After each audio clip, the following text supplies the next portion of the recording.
Hello, I'm Dr. Jeffrey Niezgoda and welcome to the first Kent webinar. We'll be talking about some really interesting technology today. We're going to have some fun in this webinar. We are going to actually go into the clinic and give you an experience with how we use this technology on patients, and we'll have some time to interact at the end, Q&A. So I'm really excited about this webinar and this educational opportunity that Kent has provided all of us. So thank you very much to the kind folks at Kent Imaging. So let's talk about near-infrared spectroscopy. What is it? What does it mean to us as wound care clinicians?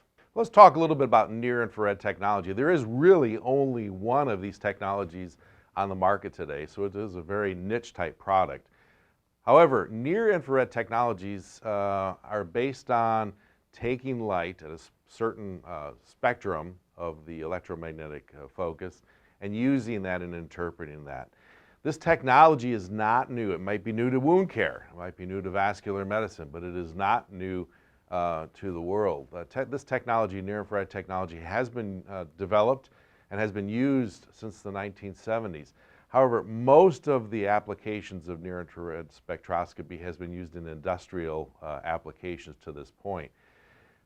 Due to the recent advances in technology and the ability to downsize the devices, we are now bringing this technology into the medical world.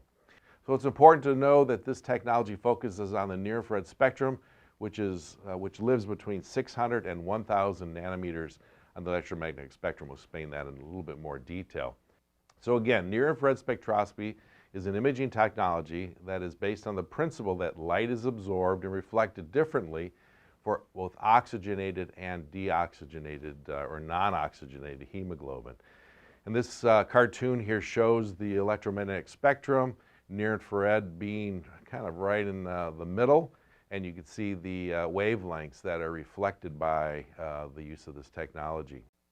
So let's take a look actually how this technology is used clinically. Again, it's very small, portable, can easily dovetail into your clinical practice.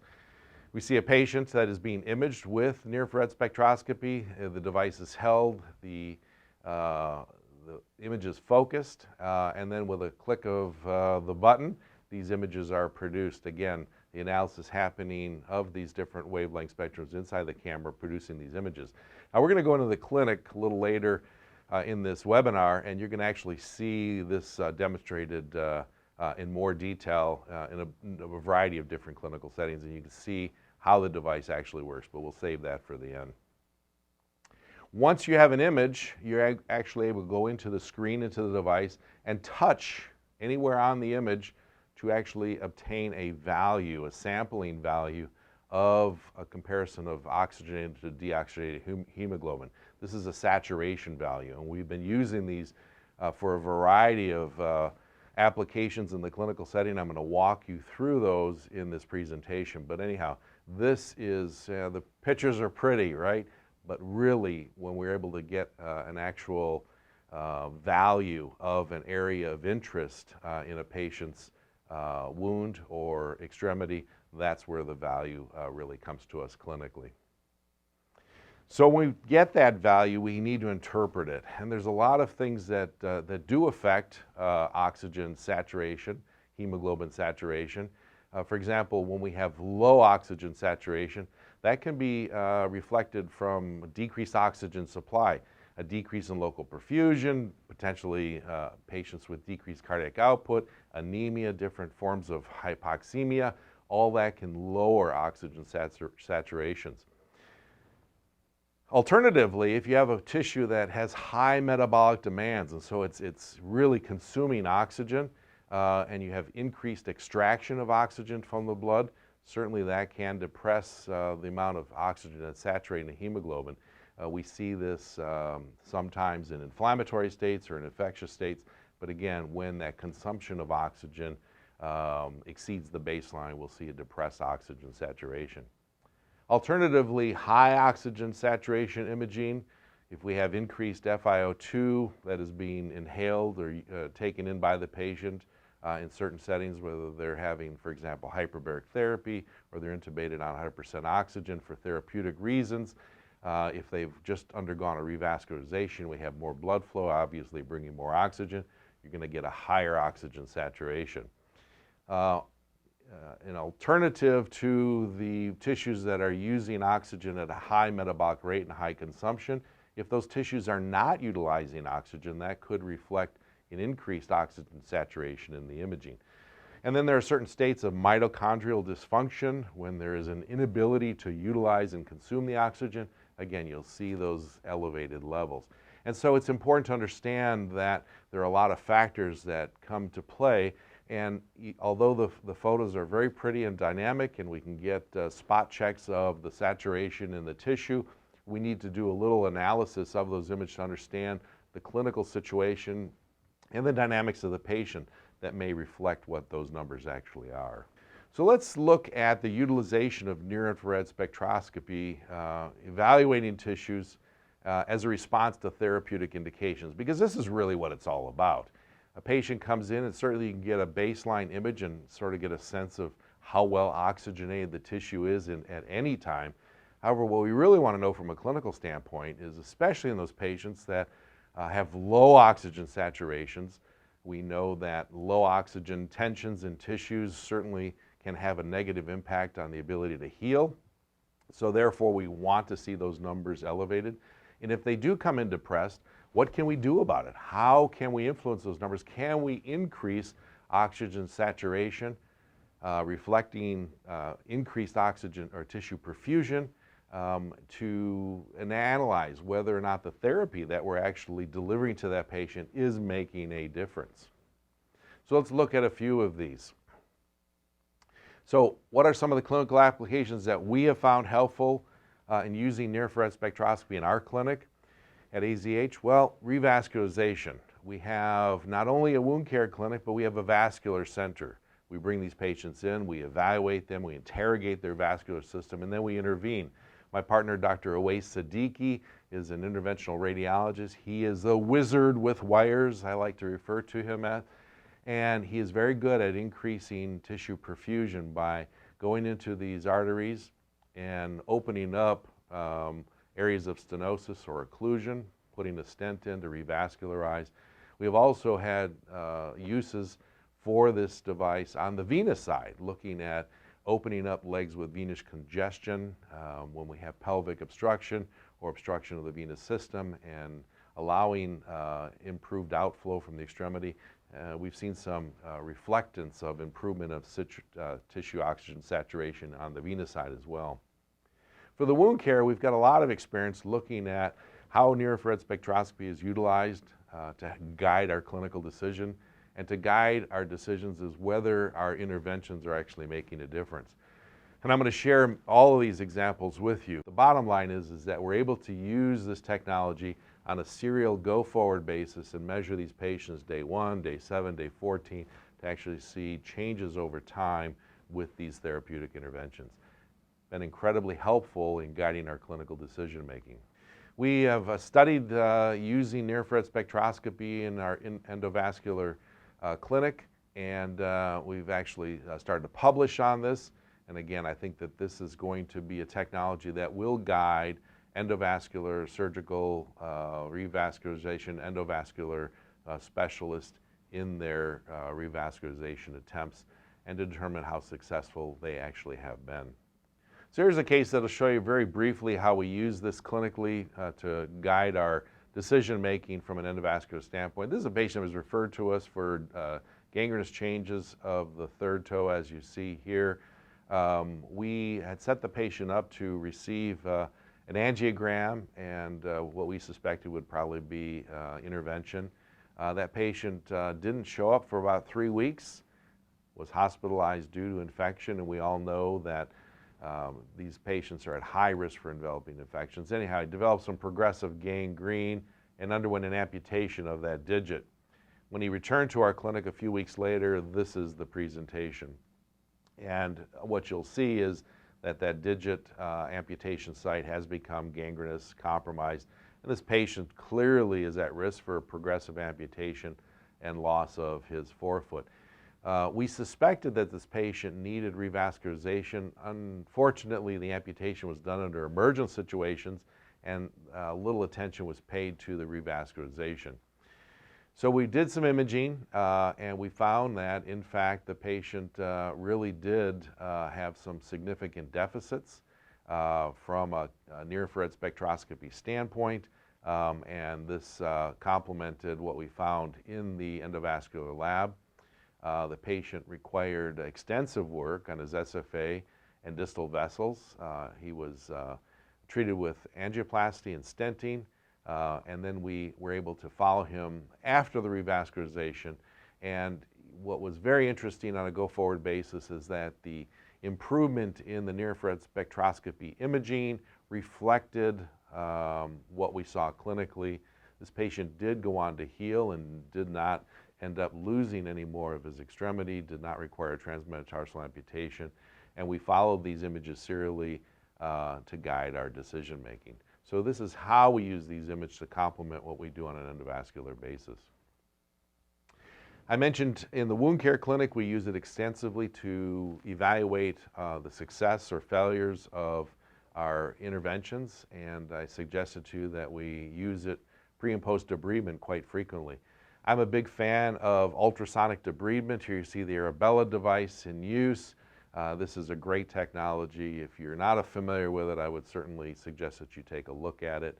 It does a great job of treating the wound from a debridement standpoint, but it also has the effect of cavitation, which decreases bacterial load across the wound base. Here is a pre and a post debridement image. Now, looking at these images clinically, you'd say, yeah, we did a nice job of debriding that wound. It certainly looks a lot healthier, much more granular. I'm happy with that. But that's all we had up to this point. Have we made an impact on this patient from an oxygenation, from a perfusion standpoint? Well, when you add near-infrared spectroscopy to your standard clinical digital imaging, you can see what we are seeing in our clinic. You'll see in the top right image, obviously that is reflective of a pre-debridement Kent image, and then you see the post image supports and reflects what we see post-debridement, that wound is much more well perfused and oxygenated. And when you, again, use the touchscreen features, you can actually measure and quantitate the increase in oxygenation and tissue perfusion following that debridement. Shockwave is another therapy that we utilize fairly frequently, probably on a day-to-day basis in our clinic. This is a technology that, again, delivers acoustic shockwaves to the tissues, has a multiple number of impacts on the tissue and positive outcomes. There's some cavitation that goes on. We know these stimulate and downregulate the inflammatory response in the tissue. So it has a number of helpful mechanisms for wound healing, and that's why we have incorporated it into our practice. Here are some images pre and post shockwave. Now what's interesting about these images, in a difference to the debridement, you look at the digital image with the debridement and say, yeah, I've done a nice job. Here you look at the images and you go, I don't see a lot of difference here. This is a patient actually with Raynaud's disease, and she came in with very significant pain, especially in her great toe. And post shockwave treatment, again, digitally, you don't see that much difference. However, when we take and we incorporate near-infrared spectroscopy, look at the enhanced tissue oxygenation seen in that digit. What was real interesting about this case is that not only did the patient measure out from a saturation standpoint of having a good response to the shockwave, she actually came in the next day with out-of-schedule visit, asking for another treatment, saying that her pain was so much better that she wanted another shockwave treatment. And again, I think this is totally reflective on the fact that we've increased tissue perfusion with shockwave, and we can actually demonstrate it here with near-infrared spectroscopy. Hyperbaric is another modality that we use in our clinic on a daily basis, and again, we monitor our patients. I think this is going to be one of the big value-added areas for near-infrared spectroscopy. We all know that the therapeutic value of hyperbaric is cumulative. Rarely do you see marked changes day to day. Typically, it's over a period of time. And it's all visual. and it's all, you know, from experience. The patient's doing a little better, I think it's better, I think it's better. Can we actually demonstrate that with near-infrared spectroscopy, and can that help us to guide us on a go-forward basis? Here's a case pre and post hyperbaric, and again, I would challenge you to tell me that that digit looks much better following the hyperbaric treatment. Again, intuitively, we know that we've oxygenated the tissue, but again, when visual examination does not support the fact that we've really made a difference here. What happens when we add near-infrared spectroscopy? Look at how those tissues light up, not only in the involved digit, which obviously is the critical digit, but throughout the entire hand. We are getting additional oxygen to that tissue, and this imaging supports what we're doing. If you look at the tip of that finger, that's really where the value comes in here, as you can see how much more oxygen is in that tissue. That oxygen substrate is driving the healing, reversing the inflammatory change, reversing the ischemia reperfusion that is occurring in that tissue. And here we actually can see demonstrable evidence that post-hyperbaric, we have made an impact on that patient. And again, using the saturation values, we can actually measure the increases in those tissue areas of concern. Here's a case, very interesting case, looking at the margin of frostbite with hyperbaric. Real short application of hyperbaric therapy, an excellent outcome. Unfortunately, here in the northern tier of Milwaukee, we do see a fair amount of frostbite. I've had very good success with hyperbaric in managing these patients, again, from an acute ischemic standpoint. So this is a patient developed frostbite in the ends of the middle and ring finger. You can see the dusky changes illustrated here. And this was, again, a pre-hyperbaric photograph. We did image with near-infrared spectroscopy, and the correlation here is excellent. You can see in both of these digits, the oxygenation saturation values are much lower than in the rest of the digit. Post-hyperbaric, if you look at those fingertips, again, not seeing much improvement here. Is hyperbaric helping? Have we oxygenated these tissues? Does the patient have a good expectation of a good outcome from an oxygenation standpoint? Well, combined that with near-infrared spectroscopy, and you can see that, in fact, yes, we are making a difference. Those distal tips light up, and they are very highly oxygenated. Again, that is the goal of hyperbaric treatment, as you're all aware, and this shows that we have been successful here. Again, pre-hyperbaric, looking at the volar aspect of the hand, you can see those dusky changes. Pre-hyperbaric, the near-infrared spectroscopy does show significant deficits in those regions. Post-hyperbaric, now here I would grant you we do see some improvement visually, but when we combine that with near-infrared spectroscopy, beautiful improvement. This patient had just an incredible positive outcome to hyperbaric, no tissue loss. We use a lot of transdermal oxygen in our clinic, and as you all are aware, transdermal oxygen, topical oxygen is becoming a hot button item in wound care. This is a device that we use fairly commonly. It's called OxyBand, and it is an oxygen reservoir. Again, the only dressing of its type out there with an oxygen reservoir that delivers sustained oxygen over a period of time. The question comes up is when we put a dressing or a therapy like this, an oxygenating dressing on the wound, does it have an impact on that tissue? Does it actually raise the oxygen saturation of the tissues? It's a big question. Very difficult to determine just with the naked eye and visual analysis. But when we incorporate near-infrared spectroscopy in our clinical decision-making, you'll see these images. The one on your left shows pre-OxyBand, pre-topical oxygen, and we do have some significant deficits in the wound, in the peri-wound tissue. Post-topical oxygen, this is after 48 hours of oxygenation, you can see that we've done a nice job of increasing the oxygen saturation in those tissues. This patient went on to develop very nice outcomes following the transdermal oxygen. Near-infrared spectroscopy and transcutaneous oximetry, I told you I was going to share some insights related to TCOMs. And I will be honest with you, other than looking at some research patients, we haven't taken our TCOM unit out of storage for clinical application in nearly 2 years.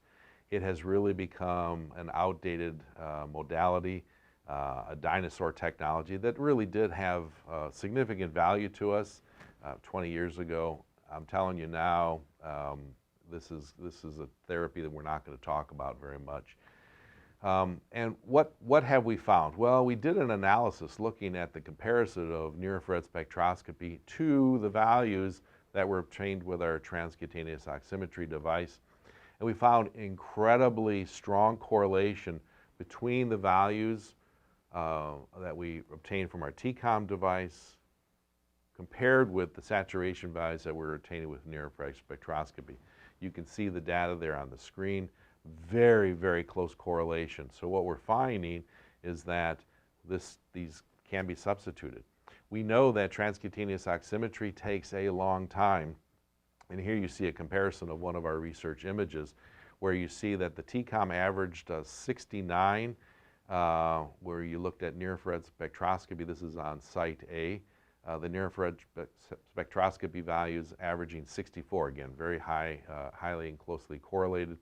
The TCOM B electrode there, the TCOM value of 52, near-infrared spectroscopy average saturation 56, again, very, very close. And I certainly think interchangeable here. Why do we like near-infrared spectroscopy versus transcutaneous oximetry? Well, transcutaneous oximetry exam, as you know, easily takes 45 minutes to accomplish if done correctly. There's a huge disposable expense with this. It really ties up the clinic for an exceptional period of time, and there are a lot of drawbacks using transcutaneous oximetry. Patients with edema, if you have an area that you can't get the electrodes close to, how do you determine what the saturation actually is in the wound base? You're sort of doing an extrapolation saying, well, on the proximal foot it's this, on the distal foot we expect it's probably worse. Here with near-infrared spectroscopy, we can actually look at the entire wound at the foot, and we eliminate a lot of those drawbacks that we have encountered through the years with transcutaneous oximetry. We're not the only group finding a positive value in using near-infrared spectroscopy as a substitute for transcutaneous oximetry. The Serena group has done a lot of work. Tom has published his findings, and I referenced this journal article, again, showing very strong correlation between the values obtained through near-infrared spectroscopy versus what we historically have seen with transcutaneous oximetry. So how do we use this technology? Well, we use it for clinical surveillance. I think that's the best way to sum it up. I can get some immediate feedback on tissue response, whether it's an immediate feedback on a response to hyperbaric or debridement or some intervention. I can look at that tissue immediately. And I can use it with a single intervention or with multiple combined interventions. For example, hyperbaric and shockwave and debridement, all on one day we see serial improvements in all those interventions. I also think this is a great device for doing prospective monitoring. So we can monitor these patients on a weekly basis and actually see gradual improvements in the tissue saturation over time. Very helpful. But I think the holy grail here is to do some prognostic imaging. Get an image on day one, and we can hopefully at some point be able to use those values to predict outcomes for healing over time. We're actually working with some researchers, some brilliant minds at the University of Wisconsin, Milwaukee, looking at artificial intelligence and the analysis of these images, as well as the saturation values that are being generated to see if we can do some prognostic assessments and make some prognostic declarations based on the deep learning neural networks that we're incorporating these values into. So I'm going to close this webinar with just a couple clinical examples and sort of how we use the technology. Here you see a pre-intervention image, near-infrared spectroscopy, again, intense values of blue and green. Again, those are low oxygen saturations. Compared to what we see in the image following intervention, here this patient received an endovascular intervention, a dermaPACE and hyperbaric. And you see the improvement that we've noticed just in 1 week. This patient went on to do well, and we use this comparison of image to suggest that in fact our interventions were being successful. The last case I'd like to share with you is one of critical limb ischemia. You are familiar with that term, and it presents probably nearly on a daily basis to us in our wound care clinics. How we intervene and how we manage these patients certainly will predict outcome regarding limb salvage. We published this case in a journal, Wound Clinic, several months ago, and it was to walk us through a case example where we had a patient that underwent a podiatric procedure. The image that you see on the screen shows that she's had multiple interventions on digits 2, 3, and 4. She had pins placed, but the digit of concern is that third digit. You'll see the tip is necrotic. She came to us 3 or 4 days post-op with these changes. The podiatrist was very concerned that this patient was going to actually lose her limb or require a higher amputation. And we did some Kent imaging and saw that the tissues were incredibly desaturated, oxygen starved, and we went to work. So she was a non-smoker, non-diabetic, really was a fairly young lady, and really had no reason for this type of compromise. But when we did her imaging, we became very concerned about this being a vascular issue, especially with digit 3. And she did present from a concern of it being an embolic phenomenon. We found that she had a tourniquet used during the procedure, and that tourniquet time exceeded 2 hours. Again, you can see it was a fairly involved surgery. And based on our concern for it being an embolic event, I did involve my colleague, Dr. Siddiqui, and he agreed, and she underwent an emergent angiography the day we saw her. So here you see the pre-endovascular image, and that showed that she had significant compromise, especially along that D3 and along the incisions. She did undergo revascularization, and you can see the amount of work that was required. This was, in fact, an embolic event. Dr. Siddiq was able to cannulize the dorsal pedis arch that we really thought was due to a distal embolization likely caused by the surgical tourniquet. These are some images from the angiogram that you'll see the digital arteries are impaired, and we have a discontinuity of the pedal arch. There was an angioplasty performed of the anterior tibial artery, and that allowed recannulization of the pedal arch. And here you see that she did have restoration and continuous flow of the anterior tibial artery into the pedal arch. We then did some imaging based on our interventions. And we went to work from a hyperbaric standpoint as well as an aggressive wound care standpoint. We wanted to share with you the near-infrared spectroscopy that sort of guided the outcomes here. This is pre-angiogram, pre-vascular intervention. Again, you saw this image before. Fairly concerning imaging based on oxygen saturation. Those digits clearly are at risk, but what I would like to share with you is look at her entire foot. There's something going on there. Blood flow is an issue, not only for the surgical sites, but for the entire foot. Again, this suggested that she did have an embolic event. Following her intervention and recannulization of the distal foot, we did re-image her, and now you'll see marked improvement of the foot. We still have compromise of those involved digits, but now we know we have blood flow and saturation of the foot following the revascularization effort. Here we see a post-hyperbaric. So patient underwent intervention from a vascular standpoint. We then put her in the hyperbaric chamber and then re-imaged her following that.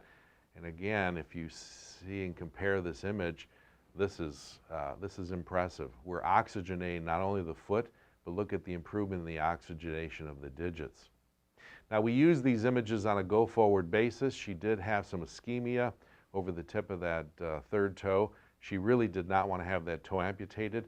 And the near-infrared spectroscopy correlated pretty well that the necrotic tissue was just the dermis, just the skin, and that it suggested the rest of the digit was fine. We continued to monitor her clinically, and the near-infrared spectroscopy, again, suggested that that digit was salvageable, and she was going to do well.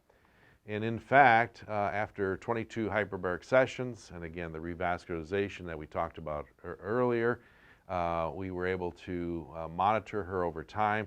Here you see her images about 2 months into this whole process. Again, that tip of the toe looks bad. We talked about taking the toe and doing an amputation. She did not want that at all. And I was comfortable continuing to watch her based on the near-infrared spectroscopy. If all I had were these digital images and what I could see with my naked eye, I probably would not have gone forward with the salvage attempt. We probably would have strongly pushed her towards an amputation. So 2 months later, she came back, and lo and behold, digit 3 had completely healed. We salvaged the whole digit. This showed that what we imaged with our near-infrared spectroscopy camera predicted that that tissue was viable and that tissue had a potential of healing. There you see the digit has completely recovered. That cap, that necrotic cap that we're so concerned about, it showed excellent tissue perfusion under of that cap, and the rest of the digit was well perfused with excellent saturation values. So we gave her time. The tissue demarcated, declared itself, and she in fact healed the entire toe. She's exceptionally happy with this outcome, and certainly we are as well. So I think near-infrared spectroscopy brings a number of advantages to us clinically. Just a few of them. Decreased assessment time. I told you that this is just a single snapshot. You saw it in the video earlier, and you'll see it when we go to the clinic. It's quick, it's fast, and as opposed to some of the other tests of perfusion, transcutaneous oximetry, skin perfusion pressure, arterial Dopplers, ABIs, all of those take time. This is very quick, and it provides immediate assessment. There are no disposable costs associated with the device, which makes it financially a real plus. And it's non-invasive and really less burdensome. So everything else that we do, again, you do have to use the electrodes and the blood pressure cuffs and everything else. Here it's just taking a picture. I think the strongest advantage here is the bedside or in situ utilization that I've talked to you about. We can get an immediate image. We can follow that patient in a prospective fashion on a week-by-week basis, and I think it lends itself to just great prognosis, and hopefully we'll be able to use that through some of our artificial intelligence mechanisms with our wound database over time and bring additional value to you. So I'd like to thank you for your time and attention, and I hope you've enjoyed this didactic part of the webinar, an introduction to near-infrared spectroscopy, talking a little bit about what it is and how we use it clinically. I'd like to now take you into the AZH clinic, and let's meet some patients and my staff, and hopefully you get a much better feel for how we can use this clinically. All right, welcome to the AZH clinic. On this side of the house we have our wound care center. We're going to go over to the vascular side today. Come with me. Here's the vascular center. I'm going to introduce you to my partner, Dr. Awais Siddiqui. Dr. Siddiqui is an interventional radiologist. Awais, we're doing a little webinar talking about Kent technology. I understand you just did a procedure. So yeah, we took the patient. She had significant superficial femoral arterial stenosis. In fact, she had developed a blockage just above her stent that was previously placed. So we opened that up, revascularized her leg, and now we'll demonstrate how the perfusion is on the Kent imaging. We've been using the Kent looking pre and post procedure. We've been using Kent pre and post procedure almost every single time, especially in limb salvage cases, and I believe it's an excellent example of a great tool available to us in our center. We also use it obviously in the wound care side, but let's show you how we use this image in actual real life. Wait, well, let's show the patient here. So this is the young lady that Dr. Siddiqui just did his procedure on. This is our lead technician on the Kent camera, Jonathan. John, you want to walk us through an imaging example here, just demonstrate, and tell our folks in the audience how you're doing this. So, first step in imaging a patient is to pull up the actual patient. You let the camera warm up, you get a calibration setting, which is simply taking a picture on a calibration plate.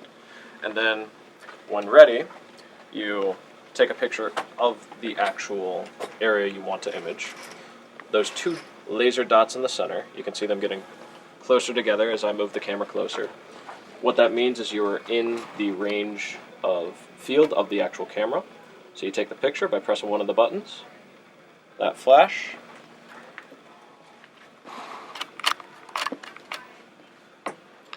So the camera then generates a digital image like we're seeing here. And that is the STO2 image. You can filter in between color and the STO2 image. You can plot points around the wound bed.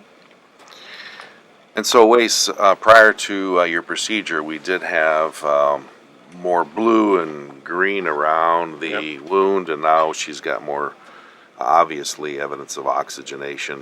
What are your thoughts on the oxygenation suggesting increased perfusion? Do you think that correlates well?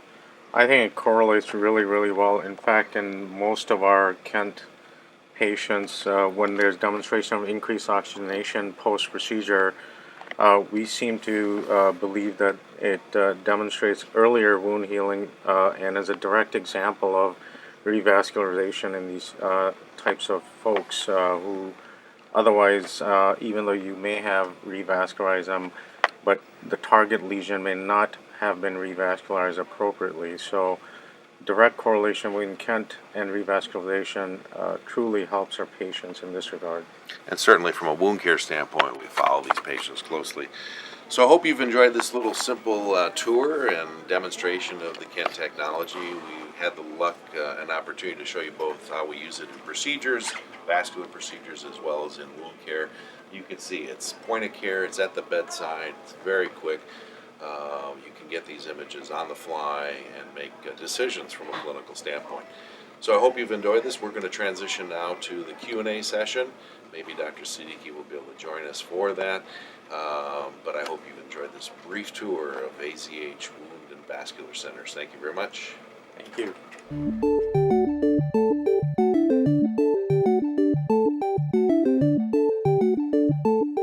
Hello, everyone, and thanks for joining us.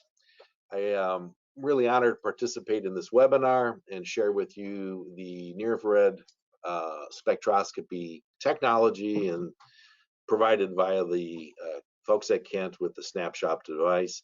Hope you've enjoyed the webinar and this overview and this brief clinical tour. We have a few minutes left in this webinar to talk about the technology. So if you do have questions, I'm happy to try to answer those. You can send those questions in via the chat box. While the webinar was going on, we did receive a question, so I want to go ahead and start answering the questions. Judith sent in a question of what is the depth of the device in imaging tissue. Well, Judith, as you saw in many of the photos, we're looking at the dermis and the tissues directly under the dermis. This image is essentially a few millimeters of tissue. We can't image deeper tissues, for example, the deep vessels, if you will, the primary major vessels. This is all going to be the end arterioles, the capillary network, the venous, the small venules, and how those smaller vessels have an impact on the tissue, on the skin, or the wound base. And so we're going to see it fairly superficially. It does have some penetration, but you can't image deeper vessels like the superficial femoral artery, even the anterior tibial artery. So I hope that answers your question. So the question, excuse me, another question comes in, can you annotate images when you're taking them? And yes, part of the process, and I appreciate you pointing it out, that we didn't demonstrate is that you actually input the patient's name, some biographical data. It can be fairly extensive or fairly limited based on how you're going to track these patients. And then the images are taken and attached to that patient name. When you want to re-image that patient, you can search the database, bring that patient's folder up, if you will, and all of the images will be deposited in that folder that's attached to that patient. And we do that on all the patients we image. It really helps in looking back historically and what those tissue images showed as far as oxygenation and tissue perfusion. And again, I mentioned in the webinar, we do use it prospectively, so we do look at the prior images and where that patient is when we're reevaluating them. Okay, hopefully those provided some answers. Does anybody else has questions? I don't see anything here. Sam, my assistant is showing me questions. Okay, here's another one. Does the tissue temperature affect the readings? And do you practice patient warming of the extremity part of the image? That's a great question. I'm not sure who sent that in, but that's a really great question. I will tell you this, that yes, certainly temperature influences tissue perfusion in general. We know that those patients that are exposed to cold environments will have some vasoconstriction, whereas if they're in a warm, hot environment, they're going to get that vasodilation, and that will influence your images. The discrepancy between the tissue temperature and the output, if you will, the photograph in this instance, compared to prior outputs, for example, transcutaneous oximetry, we don't see as severe a swing in oxygenation values as we did with TCOMs. That was pretty substantial, and a small amount of temperature cooling or heating could make a difference there. We don't see that as drastically in the Kent images. The only time we really do practice tissue warming or try to stabilize the tissue is if the patient has been in a prolonged vascular procedure. As you know, those interventional rooms are cooled for the equipment and for the operators, and patients can be chilled after that procedure. And we will do warming of the extremity as well as warming of the patient. These patients do have heated blankets placed on them, and we will do that for a period of time before we image them. So there is a small influence on tissue temperatures on the results and the output of the device, but again, not to the extent that we used to see those with transcutaneous oximetry. Another question. This is can you compare results of skin perfusion pressure to the snapshot? You certainly can, and we do. We have compared these devices. As you know, skin perfusion pressures are typically focal. You get an electrode placed on an area of tissue, and you're monitoring that single site. This device provides the benefit of, again, as I referenced earlier, providing an image of the entire foot, entire wound, entire extremity in certain instances. And so we get a better idea of the perfusion globally, if you will, to the wound site, to the digit, to the foot, versus a skin perfusion pressure, which is a very focal measure. Skin perfusion pressure has been correlated with transcutaneous oximetry, and the values that you get on that focal site will correlate well with what we see in Kent. But again, the amount of information that's gained by the use of near-infrared spectroscopy is significantly better, larger, more comprehensive than what you'd get with a skin perfusion lead. Another question.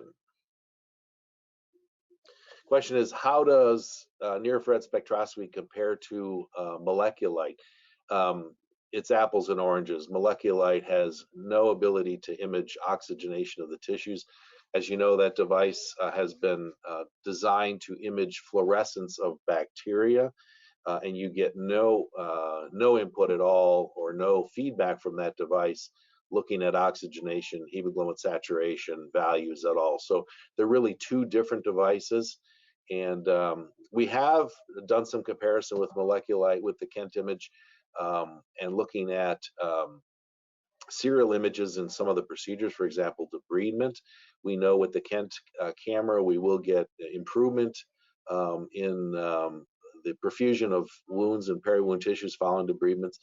And we'll also see changes in the molecular light imaging, the bacterial fluorescent imaging.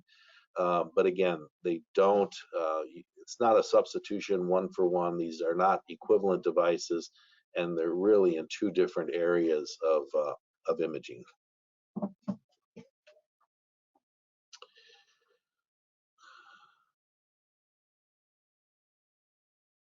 Question is, what would a hematoma look like, and is that vascularized? Well, it would sort of depend on whether it's an open hematoma or closed hematoma. If you have a closed hematoma with dermis over it, you're going to see some perfusion, if you will, oxygenation of the dermis over that hematoma, unless it's necrotic. Necrotic tissue is going to present with very low oxygenation values. If you do have an intact viable dermis over that hematoma, you will have some evidence of perfusion. Depending on how tense that hematoma is, I think the perfusion of that overlying dermis is going to be different. A very large, intense hematoma will certainly compromise that overlying dermal tissue, and that would be reflected on decreased oxygenation values. That is the mechanism of injury, if you will, to the dermis that causes tissue loss and death, is decreased perfusion and oxygenation of the tissue that can be caused by the hematoma. So depending on the severity, the size, the extent of the hematoma, you're going to see changes in the overlying dermis. If it is an open hematoma that you are looking at imaging, it has no overlying dermis, that hematoma obviously is not going to have any significant degree of oxygen carrying capacity, so you'd expect those values to be very, very low. We have a couple questions related to reimbursement. Obviously, with any technologies that we work with, reimbursement is certainly an important issue, and I am not an expert in that area. Fortunately, I do have an expert that's done a lot of work in this area with near-infrared spectroscopy. I'd actually like to try this. I don't know that it's going to work, but I'd like to invite Moira to join us on the call. We're going to try to bring her on so she can give some information to all of you about the reimbursement status of this technology as it currently exists. So let's try to reach out to Moira and see if we can get her on. I am on. Oh, hello, Moira. How are you? Hi, I'm great. How are you? Great. That was a wonderful presentation. Thank you so much. Enjoyed it. Thanks for joining us. We do have a couple questions that have come in regarding reimbursement. Could you just sort of give us a state of the union and update as to where we are right now on reimbursement and where we're going? Absolutely. So on July 1st, Kent Imaging's T codes, which are CPT codes that are assigned for temporary use for evaluation, was assigned an APC grouper code of 5732, which essentially means we get paid, outpatient hospitals get paid, and although it's not as wonderful as we hoped, we certainly are looking at improving that reimbursement ongoing. And then it was also approved for physician offices and professional billing for the image acquisition and report interpretation for those clinics like yours that are freestanding. And then if there are providers that are working specifically in a wound care center, in a hospital where they don't own the device and the hospital does, they can bill for the interpretation alone. And that is going to be on a case-by-case basis per MAC. So all of that information is on the Kent Imaging website, and you can go to kentimaging.com and go to the resources section, and there's a whole section on reimbursement that gives all the codes and their status indicators and suggested documentation, and anyone can reach out to me via the website as well. So. Great, Moira. Thank you for that. And I really appreciate you offering to be available to anyone that's working with the device, anyone in the audience that does have specific questions related to reimbursement. That's very gracious of you to make yourself available. Do you want to give an email, Moira? Sure. It's reimbursement@kentimaging.com. That's your middle name, right? Reimbursement? It feels like it for sure. Yeah, I'm sure it does. Well, good. Any other questions out there? Yes, we have more questions coming up, I'm told. Let's see here. Alan. Okay, this question comes in from Alan LaRose. Thanks for joining us, Alan. is there a preferred shockwave treatment that you would suggest, i.e. focused versus non-focused? Alan, are you setting me up here? So I'm not going to take a stand right now on a technology. I certainly have my feelings. I've worked with a number of these devices. I think there are positives and negatives to the technologies that are out there, and they can certainly be compared. And maybe you can reach out to me, Alan, offline, and we can talk about that. That's really not the focus of this webinar, but I'm happy to share my clinical observations with you directly. I will say this, that we have noted that shockwave has a significant impact on tissue, and that's evidenced by near-infrared spectroscopy, and that is reflective of the clinical outcomes we've seen with shockwave. I am a strong advocate of shockwave treatment. We use it on a daily basis here in this clinic, and I think it really is going to be a technology that we'll see utilized much more broadly in multiple areas of clinical practice, but certainly in the wound care clinic. So thanks for that question, Alan. Another question is coming in from Michael Veneri. I hope I said that right. Thanks, Michael. What is the cost of the Kent camera, and where can one be purchased? Well, I've got a couple cameras in my office, and I'd be happy to sell you them. No, I'm just kidding. You would need to contact the company, and again, I have been working with them for the past couple of years on a research basis, so I'm not really able to comment on the particulars related to those financial arrangements, but you can purchase the device, and what I would suggest is that you reach out to Kent directly, email them through the website, and they'd be more than happy to talk with you about that. I will tell you that the Kent company has been very gracious in allowing a trial period of the device, and we have gone through that where you use the device for a period of time, kind of kick the tires type of deal, and then make a decision on acquisition and purchase. The changes in reimbursement certainly make acquisition of a device more favorable now than it has been in the past, and I think that is going to get even better. But we really need to look forward to the future of where we're going from a reimbursement standpoint in wound care, and looking at, if you will, a change from the fee-for-service model, which we currently have, to one of a capitated or a risk-sharing type of model. We are moving in that direction very quickly, and I think a device like this makes sense, and a lot more sense, in a setting where we're trying to predict outcomes and determine whether or not this patient is healable and to what degree they're healable. Incorporating technology into a risk shared type of reimbursement strategy, I think is going to be very important, critical moving forward.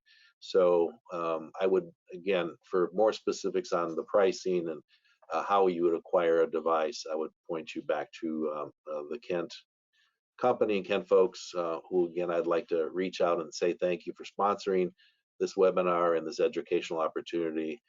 It's been my pleasure to be on this webinar and to work with you on a research and sort of move forward basis. And we have another question, and this one is from Frederick Dreesen. Thanks for joining us, Fred. How about ALFs and skilled nursing facilities?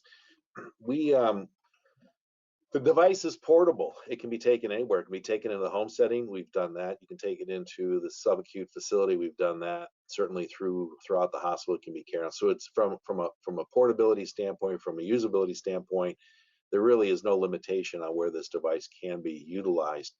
The reimbursement, I would defer to Moira as far as what the reimbursement of those different settings would be. I don't know that.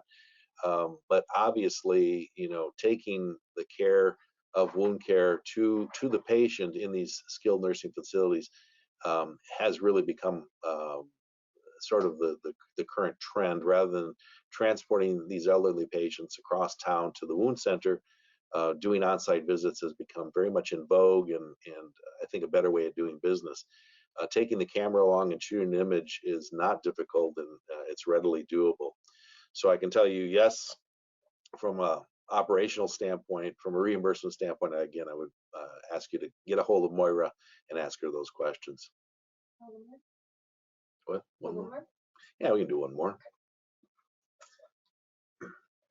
My trusty executive is right next to me, Sam. She's in the background, and Sam really deserves a thank you. She put a lot of work into this webinar, and appreciate all your help in coordinating, Sam. Another question from Judith. I think she asked a question earlier, Judith Nolan. Great questions, Judith. Are the images automatically uploaded to the cloud, or is that a manual process?